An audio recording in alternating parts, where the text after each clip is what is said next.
톨게이트를 지날 때마다 들리는 익숙한 소리, 그리고 꼬박꼬박 내 통장에 꽂히는 분배금. 바로 맥쿼리 인프라 이야기입니다. 그런데 이 맥쿼리 인프라가 최근 조용히 투자 포트폴리오를 바꾸고 있다는 사실 알고 계셨나요? 오늘은 여러분이 잘 아는 고속도로, 터널 외에 맥쿼리 인프라가 주목하는 새로운 투자처, 바로 미래 인프라에 대해 집중적으로 파헤쳐 보려고 합니다. 왜 맥쿼리 인프라는 도로에서 미래 인프라로 방향을 틀었을까요? 오늘 영상을 끝까지 보시면 맥쿼리 인프라의 숨겨진 미래 성장 동력을 정확히 이해하고 장기 투자에 대한 확신을 가질 수 있게 될 겁니다. 그럼 바로 시작해 볼까요? 모든 내용은 개인 투자 철학에 대한 정보 공유이며 투자 결정은 개인의 성향과 판단 기준에 따라 이루어져야 합니다. 투자에 대한 책임은 본인에게 있습니다. 자, 그럼 저의 결론은 무엇일까요? 저는 배당 성장주로 매수한다입니다. 이미 2022년도와 2023년도 대비 금리가 낮아졌습니다. 안정성이 높습니다. 수익 구조의 변화가 예상되어집니다. 배당 성장주로의 가치가 있습니다. 따라서 저는 매수 진행 중에 있습니다. 그럼 이제 맥쿼리 인프라에 대해서 알아볼까요?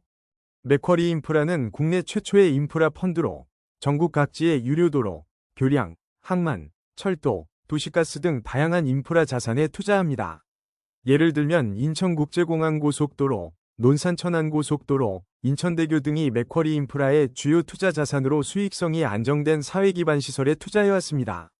그러다 보니 수익 구조가 도로 통행료, 항만 이용료 등 인프라 자산 운영에서 발생하는 꾸준한 현금 흐름을 바탕으로 투자자들에게 안정적인 배당을 지급하는 것이 특징입니다.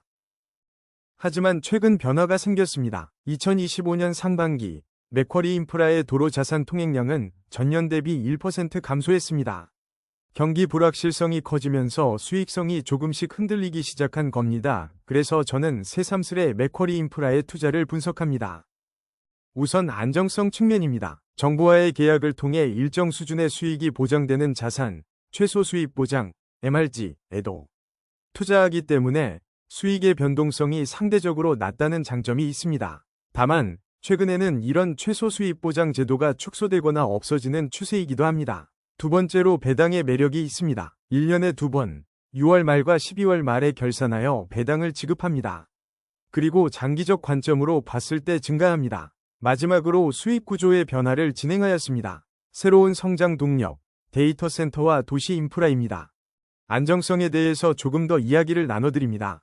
국내 최초의 인프라 펀드로 그동안 천안 논산 고속도로, 부산 신항만 등 수익성이 안정된 사회기반 시설에 투자해왔습니다. 도로, 교량 같은 자산은 경기에 영향을 덜 받고 사용료 수익이 꾸준히 발생하기 때문에 배당주로서의 맥쿼리 인프라를 만들어준 1등 공신이었죠.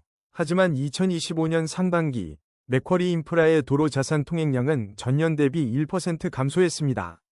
경기 불확실성이 커지면서 수익성이 조금씩 흔들리기 시작한 겁니다.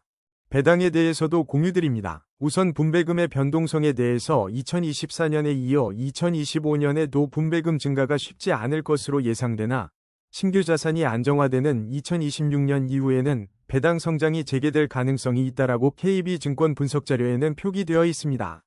저도 조금의 시기 차이는 있으나 방향성은 동일하다고 생각합니다. 그리고 높은 예상 배당률입니다. 맥쿼리 인프라는 반기마다 배당 지급합니다. 만약 주가 12,000원에 380원 배당을 하면 3.1%이고 1년에 거의 6%에 육박하는 배당률을 지급받을 수 있습니다.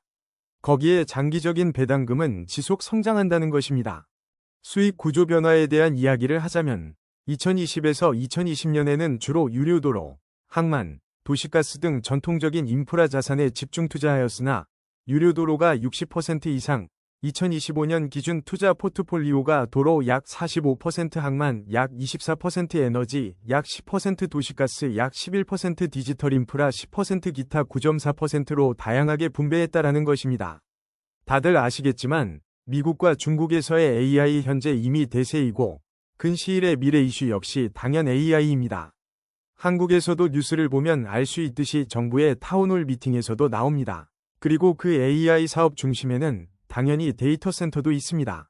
그래서 이번에 맥쿼리 인프라의 준비는 매우 훌륭한 선택이었습니다. 정말 잊지 마세요. 여러분 주변에도 이미 실생활에 침투 중에 있습니다. 더불어 에너지 항만 부분 역시 무시 못할 미래 성장 동력입니다. 그렇다면 예상되는 리스크는 무엇이 있을까요? 첫 번째로 금리의 변화를 잘 지켜봐야 합니다. 맥쿼리 인프라는 2023년까지 꾸준히 배당금을 늘려왔습니다. 2024년, 2025년 예상 분배금은 과거처럼 크게 성장하지 못하고 제자리 걸음하는 모습을 보이고 있습니다. 저는 가장 큰 원인은 금리 인상기와 이자 비용 증가로 생각합니다. 금리가 치솟으면서 맥쿼리 인프라도 투자자산 운영에 필요한 대출이자 비용이 크게 늘어났습니다. 또한 투자자산의 부진과 신규 투자 수익 대기를 리스크로 고려해야 합니다. 통행량 감소 등 경기 불확실성도 수익 증가를 방해하는 요인이 되었습니다. 물론 최소 수익 보장, MRG에도 투자하기 때문에 수익의 변동성이 상대적으로 낮다는 장점이 있습니다. 다만 아까 이야기 드린 것처럼 최근에는 이런 최소 수익 보장 제도가 축소되거나 없어지는 추세이기도 합니다. 그리고 미래 먹거리인 하남 데이터 센터는 운영 계약이 되어서 이미 99%로 임대 계약이 되었다고 보고되었으나 램프업은 26년도 하반기로 예상되어 투자자로 하여금 수익 대기가 발생됩니다. 동부간선도로 지하화는 24년도에 착공식을 하였으며 29년 개통을 목표로 진행하고 있다는 점입니다. 그래서 결국 저는 어떠한 결정을 하였을까요? 저는 거래 내역을 보시다시피 매매하였습니다. 이유는 높은 배당금과 금리 인하의 가능성입니다. 6% 이상의 배당금은 이 금융권에 예금 가입하기보다 최소한 1년 이상의 예금으로 지켜볼 가치가 있다고 판단하였습니다. 더불어 최근 미국 연준의 금리 인하에 대한 목소리가 조금씩 높아지고 있습니다. 미국의 금리가 인하되면 한국의 금리 인하에 대한 압박도 커질 것으로 예상되어집니다.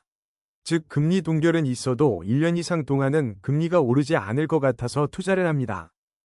마지막으로 차트를 보시면 일봉 차트상 3개월 누적 수급을 확인 시 개인은 팔고 기관이 매수를 진행 중입니다. 그리고 저점이 높아지고 있습니다. 또한 월봉 차트에서 보면 고점과 저점 형성 간의 추세선을 그리면 간극이 좁아지면서 내려가는 추세로 보여집니다. 저는 이러할 때 장기 보유 시 고점을 뚫을 수 있을 확률이 높아졌다고 생각합니다.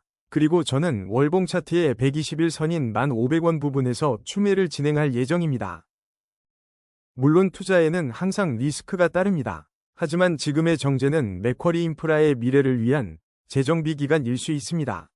미래의 안정적인 현금 흐름을 보고 투자하는 분이라면 지금의 답답한 흐름 속에서 오히려 기회를 포착할 수 있을 겁니다. 시청해주신 분들의 의견은 어떠한가요? 혹시 저처럼 생각하시고 매매하신 분도 있으신가요? 댓글로 남겨주세요. 그리고 구독과 좋아요, 알림 설정 잊지 말고 같이 지속적인 투자 생활을 하였으면 합니다.